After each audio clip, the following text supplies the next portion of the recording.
Hi, my name is Jenny, and in this video I will show you 28 Rolex models that you can buy right now below the 10K price range and entirely without having to wait for them. So if you're currently thinking about buying a Rolex but don't want to wait forever, I am 100% sure you will find a watch from this ultra list that you like, and theoretically you can call it your own in just a few days. So let's get started. By the way, if you're wondering where I have those market prices from, they are from Watchcharts.com, for which I also have arranged a great deal for you guys to get a 14 days free access, but more on that in a second. I use Watchcharts every time I buy or sell a watch to make sure I get a fair price. Hey Kai! Was ist gerade ein guter Preis für eine gebrauchte Pepsi? Was? Ein guter Preis für eine gebrauchte Pepsi. Keine Ahnung, 18.000, 19.000, 20. Schau auf Watchcharts. Okay, to be honest, my husband Kai uses it all the time, and I annoy him by asking whether or not this is a good price. So he recently just told me to just use Watchcharts myself. Because the problem with most watch prices taken from, let's say, Chrono24, for example, is that you just see the offer prices. You don't see the actual prices the watches sell for, at the end, which is the only important thing when you plan to buy or, sell your watch. So with the Watchcharts premium account, you can not only see the market prices of almost every watch, you can also see what the exact watch sold for the last time it was sold online, which is very neat. So you see the real market prices and not some offers which, never sell for that price. Watchcharts.com collects, structures, and analyzes all of these millions of data points to determine daily market prices for over 25,000 watches. It is a comprehensive search engine with which you can easily and quickly browse millions of listings across the web in just one piece. For example, I have a Yacht-Master 2 Pepsi here, and I see the market price is between 17,600 euro and 19,600 euro. And having a premium account, if I scroll down a bit, I see that there has one been sold for 18,437 just 14 days ago. So I know, that price would be realistic for me. So if you're planning to buy or sell a watch, or just keep an eye on your favorite timepieces and their prices to, make a good deal, go get my special Watchcharts deal now. I have arranged for the first 100 of my subscribers who claimed it offered to get 14 days completely free of charge for the Watchcharts premium account, and after that, a full-on 10% discount forever on their subscription. So go ahead, grab that offer now until it lasts. Just use that link I will put up here or in my description box down below. So first, we are taking a look at the models that are still in production as of right now, with the first one being the Explorer 224-270. This is the 40mm version in full steel, and it retails for $7.7 thousand US as of right now, but the market price sits at $8,923 on average. So this is a bit over $1,000 above retail, but still well below the 10K price range. And next is also another Explorer, the 124-270. It's the 36mm version of the previously mentioned. It's also full steel. Obviously, it retails for a bit less, that is $7,250, and is currently on a market price of about $7,750. Watch number 3 is the Oyster Perpetual 41 with a black dial, which comes in a 41mm. So this is the biggest Oyster Perpetual. Like I said, on a black dial in full steel, that is currently retailing for $6,400, but goes for a market price of $8,668 on average. Next up is a Datejust 41, which is the same size with the 41mm diameter. It's the 126-300. It is also a black dial version.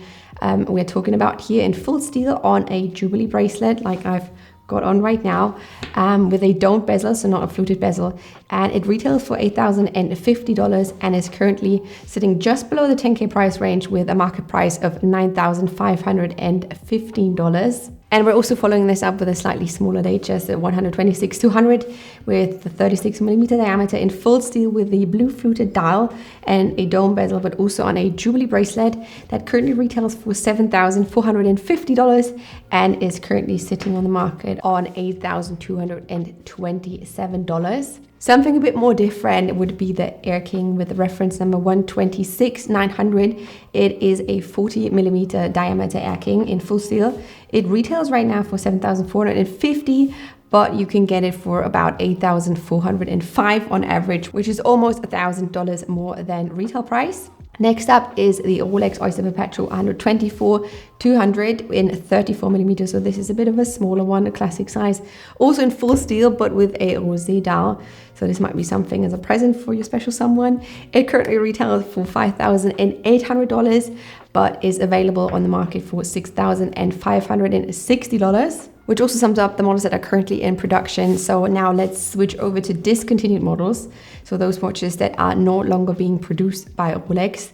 And for this, I have compiled a list of both very recently discontinued ones and some more older models, so like a bit more vintagey type of watches. So let's first start with the Submariner 16610. This is a 5-digit reference number, which is very nice. It has been built until 2010. It's a 40 millimeter diameter. It is completely in full steel. Like I said, the Submariner, it's a date sub, so you've got a date at 3 o'clock with the black dial and black bezel, and it is now currently on the market for just below 10K, going for around like $9,170. And it is followed up with the Explorer 2, the 216-570. This had been built for like 10 years and was discontinued in 2021. It's a white dial Explorer, which I think is really nice with a pop of color. It goes with a 42 millimeter diameter. It's also in full steel. And the market price for this one now is at $9,196. But now let's shrink it down and go back to a Datejust. It's also a 5-digit reference number. It's the 16220 in 36 millimeter. It has the Roman numerals and it has this like champagne-y, brownish dial. Comes with a fluted bezel and is on the Jubilee bracelet. So a very classic configuration for you here.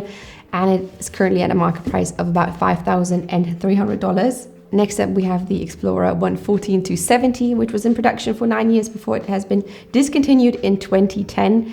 It's full steel, it's in 36 millimeter diameter, and it is now available for $5,725. Next, we have another Air King. It's the 140-00. It's a white dial Air King. It looks very nice. It's a very classic 34 millimeter diameter, so something a little bit smaller. Comes on a full steel oyster bracelet and case. It has been discontinued a long time ago in 2007, which I think makes it very charming. And it's going for just $4,264 right now on the market. And we'll continue with a Datejust. It's the reference number 116-234. It has the old movement because the models right now are equipped with a 32-35 in-house caliber. That would be the reference 126-234. It is a 36 millimeter diameter, comes with a white dial and Roman numerals. You get a fluted bezel with this one and it's on an oyster bracelet, so not the super classic variation. And it goes for a market price of about $8,374. And we're going back to the Explorer 2, the 16570 reference number. Again, it's a 5-digit one, so you have an older model here. This one has been discontinued in 2011 to make way for the 40th anniversary Explorer, which is the reference number to 16570, which is mentioned, above. So this is a white dial Explorer 2. It's a 40 millimeter in diameter. It's the full steel, and you get it for about $7,597. And we're switching it back to a Submariner. It's the Submariner 140-60M. It's on the market for about $9,262. It's the 40 millimeter diameter with a black dial, has no date. The Rolex Submariner 140-60M. Note it was released in 1999 and replaced the 140-60, and the additional M is standing for modified. Improvements over the 140-60 include the updated 3130 caliber movement, which boasted, a larger balance wheel and a full balance bridge. Right next up is a Datejust, the 116-200. This is again a 36 millimeter Datejust with a classic diameter, I would say. Has a white dial again with the Roman numerals, but a domed bezel, and comes on an oyster bracelet, so a bit of a cleaner look, I would say. This is again full steel and is on the market right now at about $6,757. The next watch is the Yacht-Master 16622, which has been discontinued in 2013, so also like a good over 10 years ago. It's the silver dial with the red highlights, which I think is a very nice combo.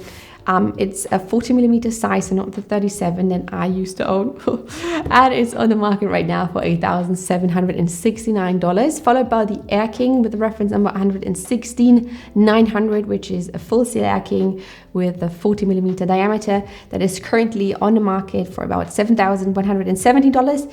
And it has been discontinued in 2015 with its older caliber 3130 beating inside of it. And something we don't see a lot is the Sea Dweller 6 16600, which was in production from 1987 to 2007. It comes in a 40mm case. It is waterproof up to, I think, 1,220 meters, which is insane, and is currently available at around like $9,100 on the gray market. Right, watch number 20 is the Oyster Perpetual 114-300.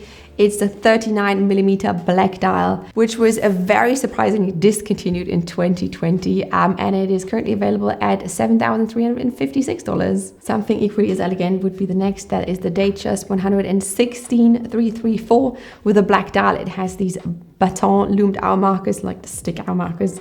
It's got the fluted bezel on an Oyster bracelet. It's the 41mm size, so it's a bit of a bigger Datejust, and it is currently on the market for about $9,439. Followed up with a no-date Submariner with the reference number 14060. It's the black dial, like I said, no-date Submariner in full steel, so no two-tone, in 40mm, which is pretty much standard for the Submariner, and it is currently on the market for about $8,695. We're coming back down on earth with a regular Explorer, the 14270. This is a 36mm Explorer. It's in full steel. It was replaced in 2001 by the 114-70. It's a black dial, obviously. It's an Explorer 1, and it is currently at about $5,700. And we have another Datejust 116-300 on a black dial. It has the stick hour markers. They're loomed, of course. It's got the domed bezel and Oyster bracelet. So this is a very, very clean and minimalist, I would say, version of Datejust with a 41mm in diameter. So something for bigger wrists. And it is sitting at about $7,705. And talking about, a very minimalistic watches. Next up is the Oyster Perpetual 116-000. It's a 36mm size with a black dial. It's got the loomed stick hour markers with the double ones at 3, 6, and 9. And that is currently at about $6,050. Something very special is the Oyster Perpetual date that I'll be showing you right now with reference number 11503. It's a 34mm size. It's on the market at $4,255. It's this two-tone yellow gold version with a champagne-like dial. It's got gold indices and a domed bezel, but has the Jubilee bracelet, and I think this combo is really, really nice. Perhaps even more nicer for some would be the next watch, the Milgauss 116-400 with a 40mm case. It's the white dial Milgauss. It's got the orange loomed hour markers. It's got orange lightning seconds hand. It's the best Milgauss for so many people because of that color scheme, and it is currently at about $8,749. And last but not least, something very, very, very special is the Datejust Turn-O-Graph. It is a 36mm case. It's in full steel. You have the white dial, the red seconds hand. You've got the red date. This is a very special Datejust, and it's pretty great that it is still currently, sitting below the 10K price range at about $7,135. So for those of you asking what the deal is with this one, the Rolex Turn-O-Graph was produced from 1953 until 2011, so not that long ago. Rolex has since stopped producing the Turn-O-Graph, but its models, remain available on the secondary market. So it's your chance now. The Turn-O-Graph is Rolex's earliest, I would say, tool watch, one that introduced the rotating timing bezel in 1953. Back then, this extra rim, was an innovation, a new and simpler way of measuring elapsed time. So this feature would eventually be, adopted by Rolex's most beloved models, such as, the Submariner. You've got the diving bezel and the Yacht-Master, for example. And it was also the Turn-O-Graph who was produced as one of the first sports watches in a two-tone version. So yeah, it's really special and still below the 10K. Okay, now I gotta take a breather. Because that is it. Now you know exactly which Rolex watches you can get below the 10K price range and what to expect to pay for them. You also learned about the differences between, your different buying options from a private person, from a platform, or from a reputable gray market dealer, hopefully, so you know how to get the best deal for yourself. I really hope you have enjoyed this video. If you have, make sure to give it a thumbs up. It really helps out the channel. And if you want to watch more videos like this one or stuff watch related, make sure to subscribe to my channel. And that is all I have for you today. Again, thank you so much for watching, and I will see you in my next video. Bye.